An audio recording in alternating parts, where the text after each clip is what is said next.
let's continue sewing and review how to thread and needle. Make sure that all of your threads are treated as one. Make sure they're even. None of them are shorter or longer than the others.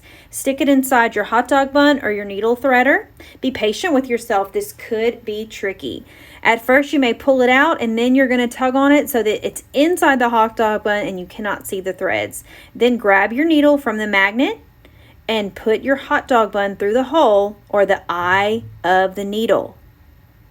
Push it all the way through, then pull on your hot dog bun until all the threads go through. Put your hot dog bun down and then pull on your string until they are even on both sides. So you're going to grab your needle with one hand and then pull on the shorter end of the string and keep pulling until they're even. You want them to be even so that the eye of the needle is actually in the middle of the string. Pull it tight so that you're going to have a nice knot without any lumps or bumps in your string. And we're going to make a double knot. Again, treat all of your threads now as one. Make them even with each other and make an O. Then take the tails of your little threads, put them through the O, and slowly pull until you have a knot. Do it again. Make an O, push all of your strings through the O, and pull it together until you have a double knot. If your knots don't end up in the same place, just make another one until they do. Now your needle is threaded. And we're going to continue sewing. So wherever you stopped at your knot from last time, you're going to sew from the back where your name is. That's where you begin your stitch. So you push your needle through the back of your work of art, pull it through the front. This is called a whip stitch. You're always going around from the back, kind of like you're whipping around. That's why it's called a whip stitch. Make sure that your threads are close together, and if you need to loosen your threads, you can always do that with your needle. Go really slowly, even as you gain confidence, because you don't want to have a knot in your thread. If you accidentally get a nasty knot, cut it off, take all the thread out, and rethread a new piece of string. We're going to continue stitching today, and remember, you're going to stop when your thread gets a little bit longer than your finger. That's when you're going to stop and you're going to tie it off. If you keep going and your thread is way shorter than your finger, it's going to be very tough. Treat your piece of felt like a sandwich, especially when you get close to the arms and the legs. Your whip stitch must go through all 3 pieces of thread when you get to an arm and a leg, and 2 pieces when you are not near the limbs. Make sure that you're going slowly, and if your threads get caught on the corner end of your felt, just tug on them with your finger or your needle and straighten them out. You can use any color pieces of thread you like to make it more colorful. I'm checking my finger, but it's not quite, it's a little too long, so I'm going to keep sewing for a few more stitches, and then I'm going to stop and tie it off with the airplane trick.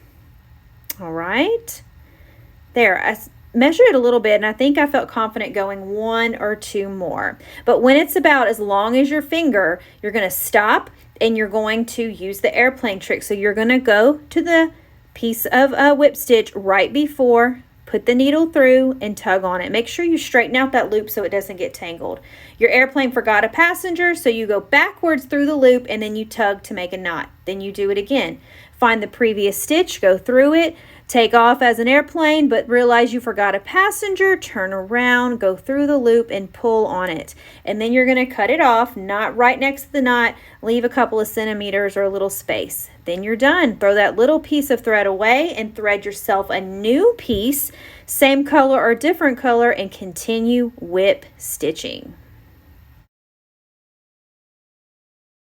Please remember that you are the artist of this whip stitch monster, and that everyone creates art at their own pace. So you may be going slowly than others, you may be going faster than others, and this may take us a few days. Whenever we get to a stopping point, like we're stopping for the day and cleaning up, and you're in the middle of stitching, just stick your needle in the center of your felt and we'll keep it safe until next time. If we get to a stopping point and you don't have a needle to thread, you can just stick it on the magnet. Remember, never leave needles on the table. They should be either stuck in your felt when we're cleaning up, or they should be on the magnetized tray. That's one way of staying safe in the art room.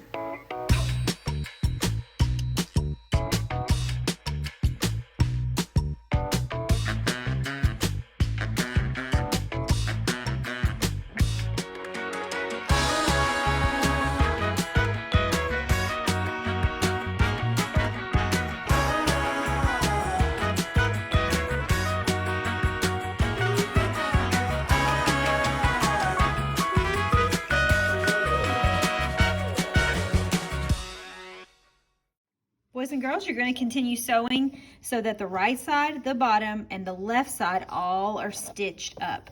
Don't forget, you must leave the top open. That's where we're going to stuff our monster with some soft batting so that it's soft like a stuffed animal. Happy sewing!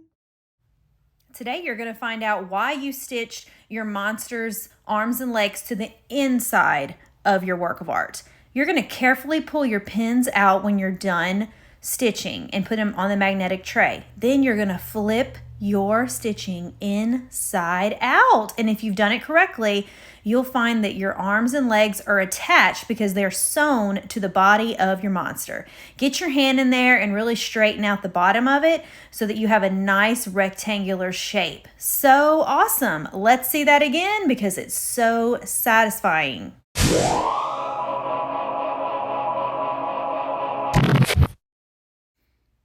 Now I want you to look through your felt and find the side where you can kind of see your name showing through, and you're going to rewrite your name because now we have a new backside to our sculpture.